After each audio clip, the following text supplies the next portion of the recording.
Hi everyone, स्वागत करता हूं मैं आपका क्लास 6 की एनसीईआरटी चैप्टर नंबर 15 में। और ये क्लास 6 का जो है वो सेकंड लास्ट चैप्टर है, ठीक है। और इस चैप्टर का जो नाम है वो है हमारे चारों ओर वायु, यानी कि एयर अराउंड अस। तो देखिए, जिस तरीके से पानी हमारे जीवन में बहुत ज़्यादा इंपॉर्टेंट है, उसी तरीके से जो है वो एयर भी बहुत ज़्यादा हमारे लिए इंपॉर्टेंट है। देखिए, विदाउट एयर जो है वो हम अपने लाइफ को जो है वो डिस्क्राइब नहीं कर सकते हैं। तो आइए हम इस चैप्टर में समझेंगे कि जो वायु यानी कि जो एयर है वो किस किस चीज़ से जो है वो मिलकर बना हुआ है एंड उसके अंदर क्या क्या प्रोडक्ट है। तो आइए इस चैप्टर में हम समझते हैं। देखिए, इस चैप्टर में जो है वो सबसे पहले बात किया गया है वाटर वेपर के बारे में, यानी कि जल वाष्प के बारे में। तो देखिए, जल वाष्प जो है वो बहुत ज़्यादा ज़रूरी है।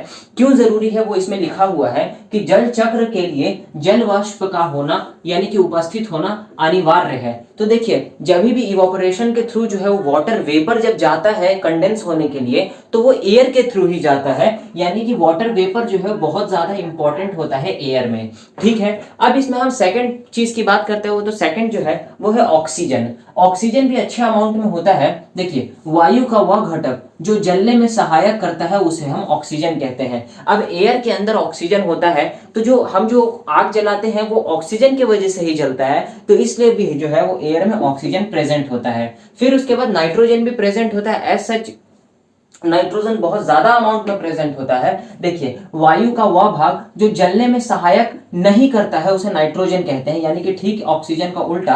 ऑक्सीजन जो है वो एयर में होता है, तो वो क्या करता है, जलने में सहायक करता है, लेकिन नाइट्रोजन जो है वो जलने में सहायक नहीं करता है, ठीक है। एंड फिर इसमें जो है वो कार्बन डाइऑक्साइड यानी कि CO2 होता है। ये एक स्मॉल कंपोनेंट, थोड़ा सा ही कंपोनेंट जो है वो इसका होता है। इसे जो हम ग्राफ की मदद से भी एक बार समझ लेंगे। एंड फिर इसके बाद हम इसमें बात करते हैं डस्ट एंड स्मोक के बारे में, कि धूल और धुआं। तो देखिए, धूल, वायु में धूल के कण होते हैं, यानी कि जो एयर होता है उसमें डस्ट के जो है वो छोटे छोटे पार्टिकल्स होते हैं, ठीक है। एंड उसके बाद जब हम बात करते हैं धुआं की, तो किसी भी ईंधन और पदार्थ को जब हम जलाते हैं तो वो जो है वो धुआं उत्पन्न करता है, और वो धुआं जो है वो एयर में ही जो है वो मिक्स आउट हो जाता है। तो ये जो है वो 5 कंपोनेंट जो है वो हमें देखने के लिए मिलता है, किसमें, एयर में। सबसे पहले हमें याद रखना है कि वाटर वेपर मिलता है, दूसरा जो है वो हमें ऑक्सीजन मिलता है, तीसरा नाइट्रोजन मिलता है, चौथा कार्बन डाइऑक्साइड मिलता है, एंड पांचवा जो है वो डस्ट एंड स्मोक मिलता है, ठीक है। तो आइए इसे हम ग्राफ के मदद से भी एक बार ग्राफ के मदद से हम ड्रॉ कर लेते हैं। देखिए, ये एक पूरा ग्राफ है 360 डिग्री का। इसमें जो है वो ये वाला पोर्शन जो है, ये वाला पोर्शन जो है वो नाइट्रोजन है। क्या है, ये नाइट्रोजन है, और नाइट्रोजन जो है बहुत हैवी अमाउंट में होता है, ठीक है। उसके बाद ये एक छोटा सा पोर्शन है, ठीक है, ये एक छोटा सा पोर्शन, और ये थोड़ा बड़ा पोर्शन है।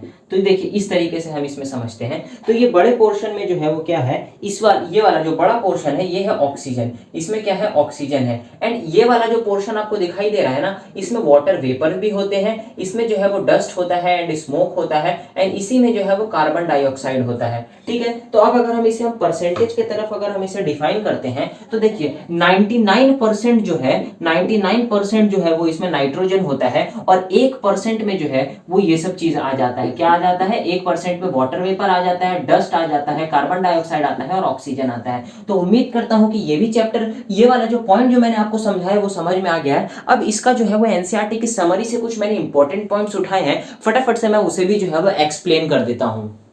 तो आइए एनसीईआरटी की जो समरी वाले पॉइंट है उसको हम डिस्कस कर लेते हैं। देखिए, इसमें सबसे पहला पॉइंट क्या लिखा हुआ है, वायु प्रत्येक स्थान पर मिलता है।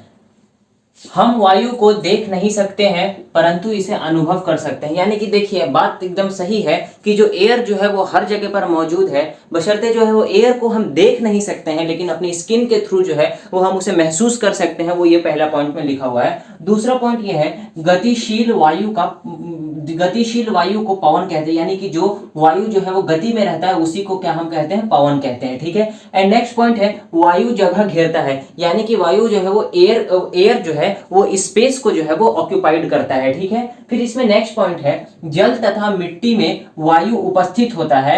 जल में भी जो डिसॉल्व ऑक्सीजन जो हम कहते हैं उसमें भी जो है वो वायु जो है वो प्रेजेंट होता है, और मिट्टी में भी जो है वो वायु जो है वो प्रेजेंट होता है। अब इसमें बात करते हैं, वायु की वह परत जो पृथ्वी को घेरी हुई है उसे हम वायुमंडल कहते हैं। तो वायुमंडल क्या है, कि वायु की वह परत जो पृथ्वी को घेरे हुए है उसे हम वायुमंडल कहते हैं।